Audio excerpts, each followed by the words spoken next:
प्राप्त हो जाता है। कथा को जो सुनता है सुनाता है भगवान के धराधाम को मोक्ष धाम को प्राप्त हो जाता है। अच्छा, यह कथा कहाँ से ली गई है, कौन से पुराण से ली गई है, पता है सबको? चढ़ा दो बेटा। प्रेम से बोले सत्यनारायण भगवान की जय। कथा कहाँ से ली गई है? आप लोग ले रही है, आप लोग ले रही है, आप लोग आदमी चढ़ाइएगा। कथा कहाँ से ली गई है? चढ़ाए बेटा, चढ़ा दिए। हाँ, सब इसीलिए कहा गया जय जय श्री। नहीं, आप लोग ले रहे जय जय श्री। ध्यान सुनिए मेरी बात को। जय जय श्री स्कंद पुराणे। कौन से पुराण से? स्कंद पुराण से। और कौन से खंड से ली गई है? रेवा खंड से, या सत्यनारायण भगवान की। वह जो स्कंद पुराण है छोटा मोटा पुराण नहीं है महाराज, 2400 श्लोक हैं। लेकिन भगवान कहते हैं, चंचल जी महाराज, वेद व्यास जी महाराज ने छोटे से 5 अध्याय के कहते हैं इसको विभाजित कर दिया है। तो आइए एक बार जयकारा लगाएंगे। प्रेम से बोले सत्यनारायण भगवान की जय, गोविंद माधव सरकार की जय।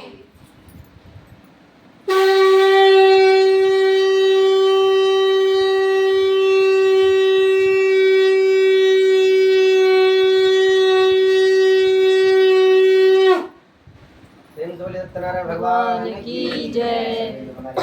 सुनाएंगे। कभी राम बन के कभी श्याम बन के चले आना प्रभु जी चले आना।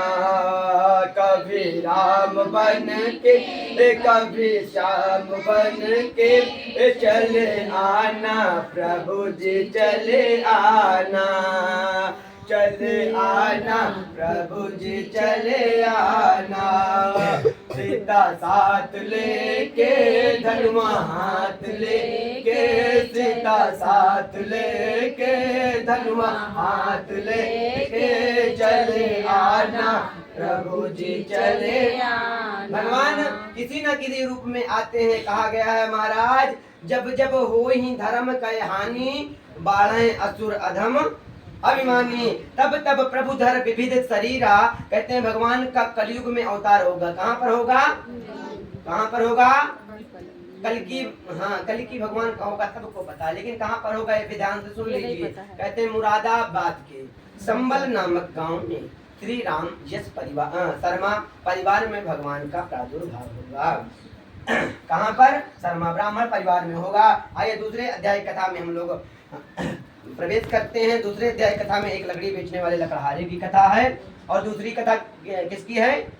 एक ब्राह्मण की कथा है। कहते हैं श्री सूतवा सूत जी महाराज कहते हैं, अथायन्य प्रवक्ष्यामि कृतम एन पुरादुजा आदित कादित पुरोरम में हद विप्रो अति निर्धना। कहते हैं महाराज श्री सूत जी महाराज सौनक आदित्यों से कहते हैं आगे की कथा कृपया करके सुनाने की कृपा करें। आगे की कथा किसकी है महाराज? कहते हैं महाराज प्राचीन समय में बनारस की पावन नगरी में जो काशी के नाम से विख्यात है। अच्छा, ये भी ध्यान से सुन लीजिए, काशी किस पे स्थापित है जानते हैं कि नहीं? काशी की जो नगरी है शंकर जी के त्रिशूल पर, हाँ त्रिशूल पर रुकी। सब लोगों को पता, सब लोग जानते हैं। कहते हैं जो काशी की पावन नगरी है, कहते हैं आज भी कहते हैं माँ पार्वती ने किससे? बाबा से वरदान मांगा था, जो भी यहाँ बनारस की पावन नगरी में मृत्यु हो, मरे, उसका मृत्यु हो, उसको आप कहते हैं साक्षात जाकर गुरु मंत्र दीजिए। आज भी देखिएगा जो लोग वहाँ बनारस की पावन नगरी में कहते हैं मृत्यु होती है, उनका कान क्या होता है? दाहिना कान जो होता है क्या होता है? बंद हो जाता है। आज भी कभी भी जाइएगा देखिएगा। और भगवान की सबसे बड़ी कृपा देखिए, आज भी वहाँ 24 घंटा क्या होती है? जलते रहता है, जलते रहते हैं अग्नि। और सबसे बड़ी बात सुन लीजिए, क्या वहाँ दुर्गंध, मणिकर्णिका घाट में कभी दुर्गंध, वहाँ पर जाएंगे आपको आने की इच्छा नहीं कहेगी। हम लोग जाते हैं 5-5, 6-6 घंटे वहीं पर बैठे रहते हैं। भगवान की बहुत बड़ी कहते हैं कृपा है।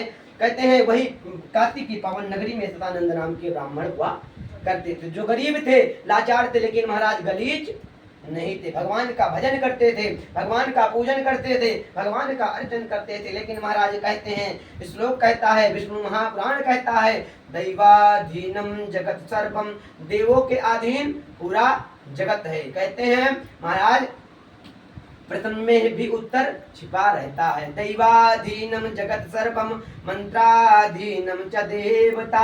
मंत्रों के अधीन कौन है? मंत्राधीनम च देवता, मंत्रों के अधीन देवता, मंत्राधीनम च देवता, और ते मंत्रा ब्राह्मणाधीनम, और मंत्रों के अधीन कौन है? ते मंत्रा ब्राह्मणाधीनम, ब्राह्मण अधीन है। और तस्माद ब्राह्मण देवता कहते हैं। और महाराज मंत्र का ब्राह्मण भगवान किसके अधीन है? ब्राह्मण के अधीन है। क्यों? सुन लीजिए, विप्र प्रता